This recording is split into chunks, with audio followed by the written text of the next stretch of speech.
So I've been looking for ways to improve how Home Assistant track occupants within a room.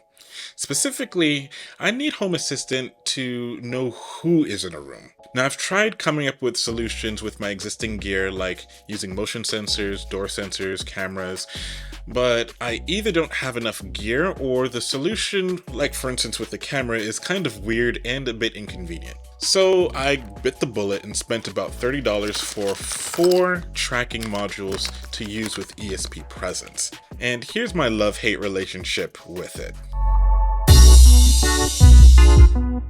ESP Presence is a project that utilizes ESP32 nodes to enable localized device presence detection. That's a tongue twister.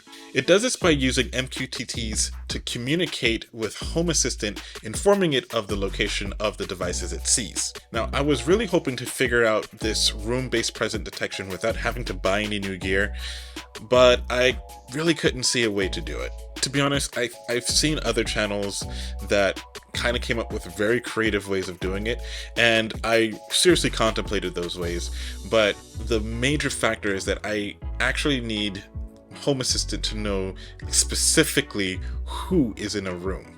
So since I had to buy something, I need it to be small, I need it to be easy to power, and I need it to be cheap. But most of all, I just need it to be just plain simple. Enter ESP32 boards. Now this device is pretty cheap, as you can buy a pack of 4 of it on Amazon for about $30. I have a few automations that would work a lot better if Home Assistant knew where I was specifically within the house. So to add this level of finesse to Home Assistant, I need a node for the office, kitchen, and master bedroom. I'll just start with those 3. So the pack of 4 nodes was more than enough to kind of get me started with the entry level of detection that I needed. But technically, I guess if you had a bigger house or you had like a very elaborate use case, you could technically buy a pack of 6 for less than $40, and I think that's kind of worth it for what it's able to do. But just keep in mind that you do need to power the device via a micro USB, so if you don't have enough cables and plugs, you have to factor that into the price. After I set up the nodes, it's magical to see it return the location for a given device. It does this by detecting nearby Bluetooth devices and sending the location or name of the node to Home Assistant via MQTT. I have 3 nodes to set up in my house. 1 in my office, 1 in the living room behind the TV, and 1 in the master bedroom.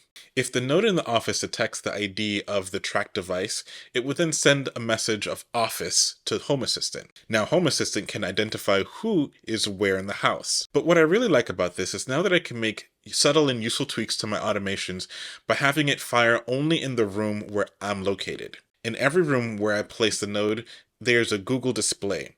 So if Home Assistant needs to send out some kind of update or remind me about something, it'll look for the device in the room where I'm located and then send a message to that specific device. If Home Assistant can't find me anywhere within the house, then it defaults to just announcing it to all speakers, which is technically what it's doing now. So the way that I have it search for the appropriate speaker is kind of clever, but outside of this video, so I'll create a separate video going over some clever tricks that I've learned along the way with this. But as dope as this feature is, there are some peculiarities.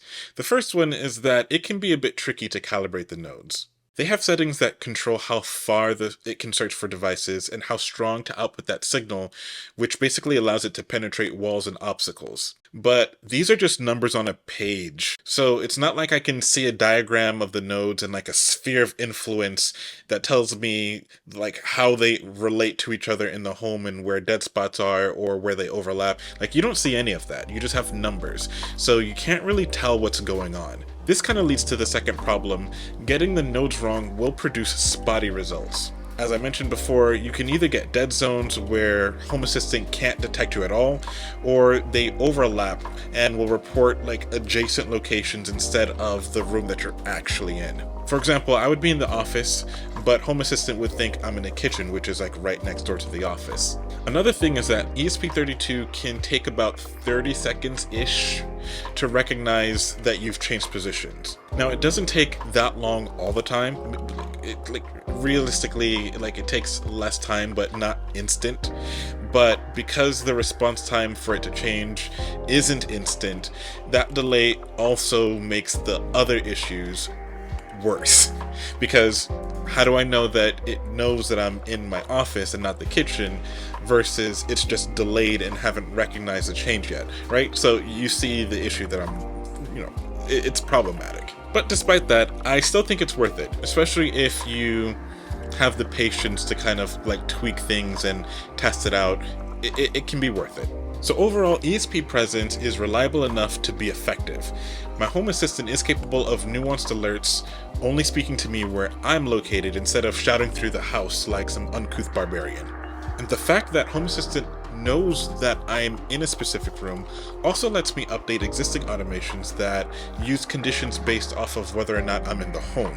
Also, since Home Assistant not only can tell where I am, but knows the difference between me and my wife, my automations can be highly personalized to send messages individually or trigger actions based off of a specific person's location. I love these options. All this dope power does come with the largest downside, where technically you need your phone on you at all times. So if my wife, let's say, has my phone, Home Assistant can't tell the difference that, I'm not my wife. This is just how technology works. You can't have everything, at least not yet. But these situations are edge cases, and ESP Presence can alternatively work with other Bluetooth devices like watches, so you do have options. Disclaimer though, I haven't tried, I've only watched other people try it, so let me know if these other Bluetooth devices actually work for you. Though there are many quirks and caveats, I do not regret this at all. My personal indicator that a piece of tech is good is if it's used often and the tiny boards have become a staple in my automations. I don't have a 3D printer, but I would love to get cases for them and make it look nicer. So if you guys know anything about that or how I can get my hands on some nice cases for these, let me know, because I got some off of eBay and they just weren't the right size and they didn't look that good. So in another video, I'm going to show you how I use some clever automation tricks that uses ESP Presence to really hone in on the automations that I have. But be warned, these automations slap. Okay, bye.